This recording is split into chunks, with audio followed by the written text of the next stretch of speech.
Michael Jackson's time in New York City, a storytelling journey. Introduction. New York City, the beating heart of the world, the place where lights never dim, where dreams are born, and where legends rise. For Michael Jackson, the king of pop, New York was more than just another city on his map of global stardom.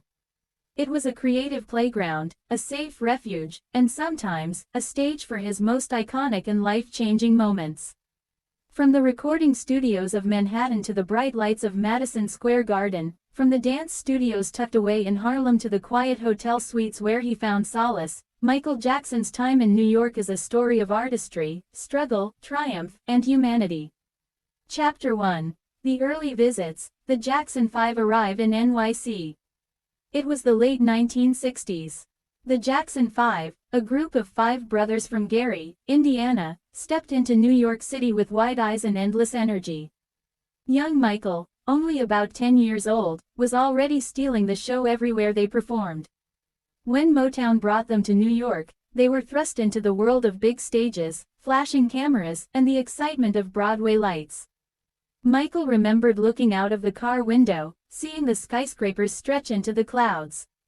He once said that New York gave him a feeling of wonder. It was intimidating but also magical. Every street corner had music. Every block had rhythm. For a boy who lived and breathed music, New York was like a living symphony. Chapter 2. The Apollo Theater, where legends were made. No story of Michael Jackson in New York is complete without the Apollo Theater in Harlem. The Apollo wasn't just a stage, it was the stage for black entertainers. From James Brown to Stevie Wonder, the Apollo was the proving ground. And for Michael, it became a sacred place. As a teenager, he would return again and again, sneaking into the audience to study performers, soaking up the atmosphere.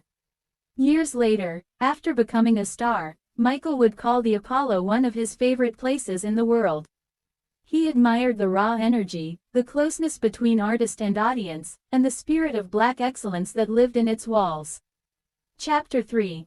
New York is a creative lab, the off-the-wall era. By the late 1970s, Michael was entering a new phase. No longer just the little boy from the Jackson 5, he wanted independence. And where better to redefine yourself than New York? Recording sessions brought him to studios in Manhattan, where he collaborated with producers, dancers, and musicians who were shaping disco, funk, and soul.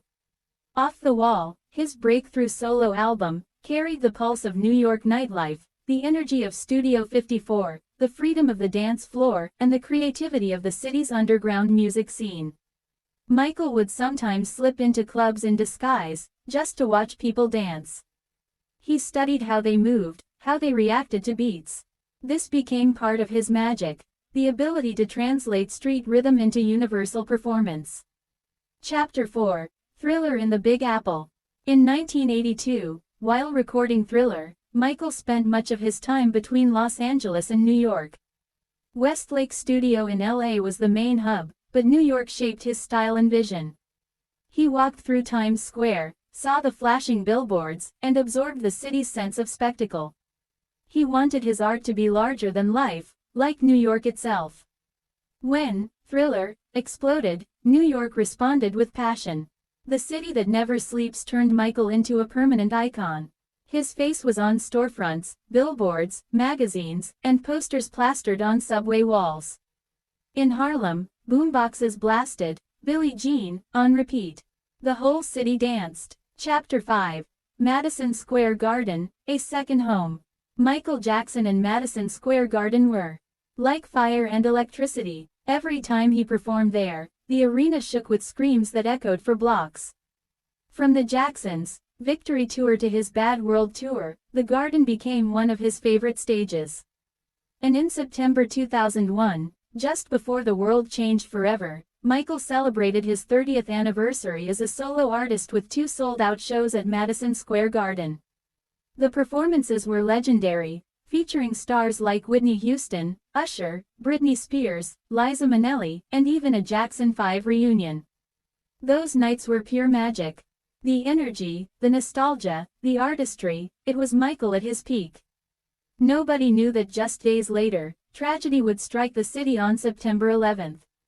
Chapter 6. September 11, 2001. A City in Crisis. When the Twin Towers fell, Michael Jackson was in New York. Like millions, he was shaken, heartbroken, and scared. For weeks, the city was in mourning.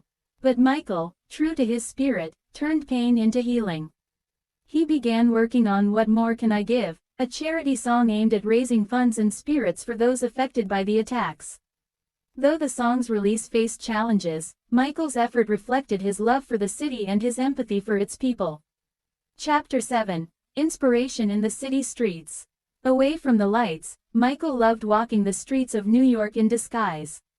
He would wear simple clothes, a hat, and sometimes even prosthetics, just so he could blend in. He loved visiting toy stores, bookshops, and even Central Park. He often said that New York gave him anonymity, strange as it sounds. Because the city was so crowded and diverse, he could hide in plain sight. Dancers in Washington Square Park inspired him. Street artists painting murals fascinated him. Even subway performers left him amazed. He would watch, smile, and quietly take notes. For Michael, New York was a living classroom of creativity. Chapter 8. Later Years, Reflection in New York. In his later years, Michael returned often to New York for business meetings, rehearsals, and performances. He kept close ties with Broadway producers, choreographers, and costume designers. The city remained a hub of artistic collaboration. Even during times of struggle, legal battles, media pressure, Michael found comfort in the city. Fans would gather outside his hotels, singing his songs late into the night. The devotion reminded him that New York loved him no matter what. Chapter 9. The Legacy Lives On. After Michael's passing in 2009, New York became one of the greatest centers of tribute. Impromptu dance circles broke out in Times Square. The Apollo Theater filled with grieving fans. Radio stations across the city played his songs for days without pause. Today, Michael's presence is still alive in New York. From Broadway's MJ, the musical, to murals in Brooklyn, from clubs still blasting his music to children learning his dance moves in Harlem studios, Michael Jackson and New York City remain forever linked. Conclusion. Michael Jackson's story in New York isn't just about concerts or records. It's about inspiration, healing, and a bond between a city and an artist. New York gave Michael rhythm, energy, and freedom. And in return, Michael gave New York some of the greatest performances and memories in music history. For Michael, New York wasn't just a stop on the map. It was a part of his soul.